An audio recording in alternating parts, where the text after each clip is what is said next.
The story of the Benin Bronzes is often associated with the punitive British expedition of 1897, when, in retaliation for the massacre of a party of 7 British envoys and their African bearers in January 1897, a British army of 500 men raided Benin Kingdom and seized thousands of very valuable plaques, busts, pendants and other sculptures from Oba Ovurame. Bronze making in this kingdom is as old as the kingdom itself. We primarily were formed for the beautification of the palace as a guild, who were made to beautify the palace, to produce various artworks, to use them to beautify the palace. But as time went on, we saw that there were no form of documentation, no biro, no cameras, nothing. So we had to go into the process of documenting the history. Whatever transpired in this kingdom, we were documenting them by way of bronze making, putting them in plaque forms or other various art forms to show every particular event that took place in this kingdom. These pieces made their way to dozens of museums in Europe and America, and for years, Europeans furiously debated how Africans, who had always been described as unregenerated and uncivilized, could make such fine pieces. Our works were carted away, but when they came, they were marveled to see that people we assume to be uncivilized, that people who are illiterate, who does not have a standard, can do things like this. So it shocked them. And I think that even prompted them to steal, because I would call it steal. They stole what we produced and took it away. In the days past, like what we are producing here, if you go outside the country, in other parts of the world, they are very interested in those handmade work. They have interest in it because they see that we have skill we can develop, we can make something with our hand and design a thing out which we did not use any machine for. We make it with hand and they come out in a different way and they have the joy. Many people do come from abroad to patronize or to buy from us in the days past. But because of the condition of the country now, some of those customers, we've lost them. They are no longer coming. They soon settled on the theory that the Benin masters must have been taught by early Portuguese explorers. Of course, this was a ridiculous theory, considering that the early explorers like Diogo Siao, Del Cano, and many Portuguese traders who lived in Benin for a while did not leave any traces of highly evolved skills in metallurgy. Over time, it has been revealed that Africa, of course, had many great civilizations that made great art, from Kemet to Cuba, from Nok to Benin, and from Bamun to Chokwe.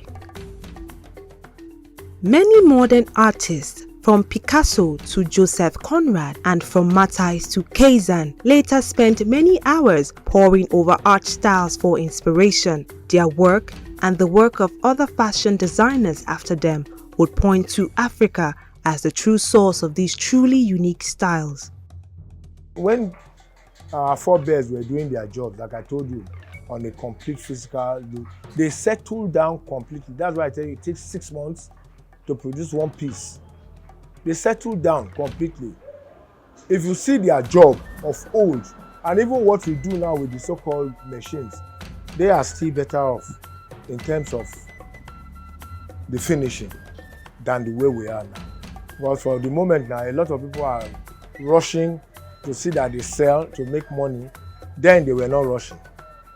Nobody was pushing them to rush over what they take their time to be sure of completing what they want to complete, and they get that satisfaction from what they do, and it makes them proud. Their work, and their work of fashion designers after them, would point to Africa as the true source of these truly unique styles. Today, as talks of restitution has picked up, there is still a lot of curiosity to know how the Benin Bronzes were made. The more famous pieces, like the seated lady at Tada, the Akonjo plastic dwarfs, the cockerels, the bronze head of Queen Mother, and even the Womonije head, have been copied thousands of times, some by foreign artists and some by artists from Ife and other parts of Nigeria. The Benin Bronzes are made using the lost wax process. The artist starts by creating a wax design. This piece is made with beeswax or other wax material. They then create a mold with sand or sandy soil that is held firmly in place with a wooden frame, making sure to leave an opening. Molten bronze is poured into the opening so that it melts away the wax and takes its place inside the sand frame. When the bronze cools, the artist takes the frame apart and cleans the sand to reveal the bronze piece. To be sure, the Benin Bronzes were not always necessarily bronze.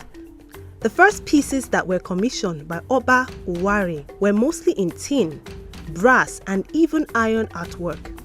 This is because not enough bronze was mined in those days, and smelting developed over time, so that it was a while before the blacksmith knew exactly how to separate impurities from the bronze. At the same time, there were many guilds in Benin that worked with all types of materials, from adobe to elephant tusk, and the bronzes that have become so popular. Whatever materials we were using then for this purpose were all provided by the monarch himself, you know, because we have to buy a lot of materials like maybe the bronze that we use in casting, and then they come in form of manila, the ones that were used for enslavement of people that they cash into slavery. So we basically were not producing to sell. We were only producing for the palace. But as time went on, we were granted our royal charter by Oba Ogwola 1280 AD, at 1280 AD. So that was when, because the family became larger, so it was becoming a little bit more difficult for the palace to cater for everybody that are into the bronze work. So we were now permitted, but still with the instructions of the monarch, to produce and sell, to make our own gains in order to cater for the family. It is believed that the bronze making technique was introduced by a man named Igwega. The work that he and other artists produced were mainly altar shrines. In Edo language, the bronzes are known as Saeya, which means to remember.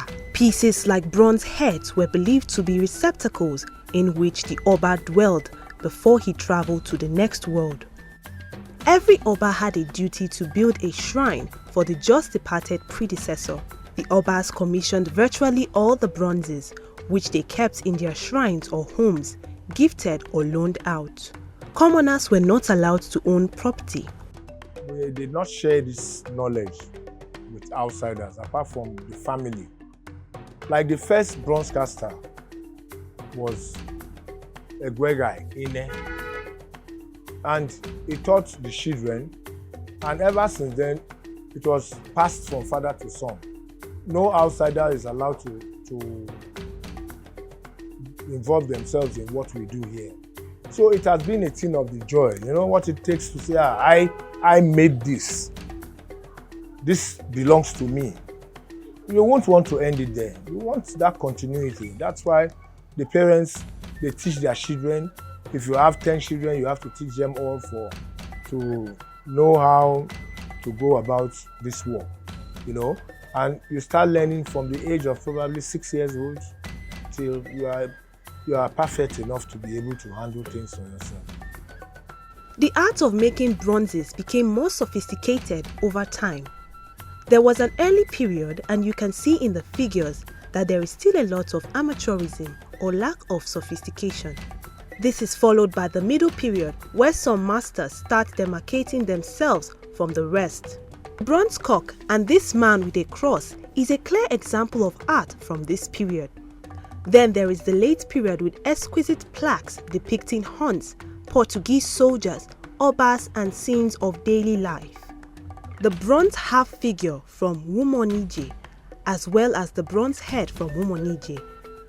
Favorites of copy artists are also from this classic Ife period. Interesting fact, not all bronzes made their way to Europe through looting. Some early European visitors to Benin commissioned pieces from the Benin masters. Some visitors were also gifted art pieces, which they took back to Europe. Another less known fact is that, due to the storage of bronze in Benin, metal had to be imported.